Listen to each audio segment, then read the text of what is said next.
हेर्न सक्नुहुन्छ तपाईँले हो। यस्तो नाकीमा चाहिँ मेडिसिन अरे हो, एकदम राम्रो अरे तपाईँको। त्यहाँदेखि अब आज चाहिँ मौसम निकै चिसो चिसो छ तपाईँको। अब त्यो त छँदै छैन। अब आज चाहिँ अर्ग्यानिक फेरि डल्ले खोर्सानीको अचार बनाउनुको लागिरहेछ तपाईँको हो। अब यो अचार चाहिँ मजाले बनाउनु पर्ने छ अहिले हो बोतलमा। अन्त अब डल्ले खोर्सानी चाहिँ तपाईँको यसमा टक्कै लगाएर बनाउनु पर्ने छ गाइस हो। एकदम अर्ग्यानिक हो तपाईँको, हेर्न सक्नुहुन्छ बस। अन्त डल्ले खोर्सानी मन पर्यो भने चाहिँ तपाईँहरूले लाइक सेयर गरिदिनुहोस् ल। अन्त डल्ले खोर्सानी खानु हुँदैन भने खाँदा पनि हुन्छ, तपाईँहरू वेलकम छ ल।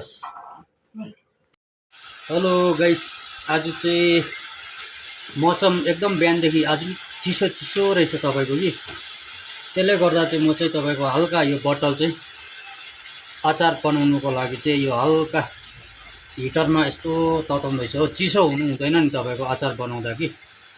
अन्त मेरो अचार चाहिँ हुनेवाला छ तपाईँको आज हो। एकदम यो अर्ग्यानिक डल्ले हो तपाईँको। अर्ग्यानिक डल्ले चाहिँ तपाईँको एकदम अब एकदम राम्ररी डुबाउने बनाउने हो भने चाहिँ तपाईँको यस्तो गर्नुपर्छ हो। अर्ग्यानिक तपाईँको यस्तो छ होइन। यति फर्स्टमा चाहिँ यो नुन हाल्नुपर्छ, यो चाहिँ फर्स्ट नुन हो तपाईँको हो। अब यो डल्ले हाल्नुभन्दा अगाडि चाहिँ तपाईँको फर्स्ट नुन चाहिँ यसरी बोतलमा टक्कै हाल्नुपर्छ। अब यो पुरा सुकाइसकेँ मैले तपाईँको होइन।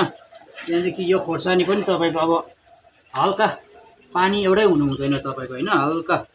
अन्त हल्का ड्राई नै गर्नुपर्छ यसरी हो। अब तपाईँको हेर्नु सक्नुहुन्छ हो, मैले अघि पनि ड्राई गरेको यो डल्लेलाई। एकदमै तपाईँको यो पानी चाहिँ के भन्छ अलिकति पनि पानी हुनु हुँदैन, हल्का क्या हो तपाईँको सुकेकै हुनुपर्छ यसरी हो। यसरी बनाउनुपर्छ यो गाइस, हेर्नुहोस् हो। अब तपाईँको एकदम ड्राई भइसक्यो यो पनि तपाईँको हो। डल्ले पनि अब पुरा ड्राई भइसक्यो। अब चाहिँ म तपाईँको डल्ले टक्कै हाल्दैछु हो। हेर्नुहोस् है, एकदम ड्राई छ, चट्टै हाल्दैछु म हो, हेर्नु सक्नुहुन्छ। त्यहाँदेखि तपाईँको यो चाहिँ तपाईँको डाइरेक्ट मान्छेले पानी हाल्छ कि डाइरेक्ट पानी एकैचोटि हाल्नु हुँदैन नि तपाईँको अहिले हो। तपाईँहरूले पानी लाउनु सक्नुहुन्छ तर अहिले लाउनु हुँदैन तपाईँको। कम्तीमा पनि 5 दिन 6 दिनसम्म चाहिँ तपाईँको खोर्सानी यस्तो राख्नुपर्छ तपाईँले। हेर्नुहोस् है, एकदम ड्राईमा हो। भोलिदेखि टक्कै यो तपाईँको टक्कैसँगले त्यहाँदेखि अब यसरी लगाएपछि चाहिँ फेरि यो लाउनु, पानी चाहिँ एकदमै लाउनु हुँदैन तपाईँको हो।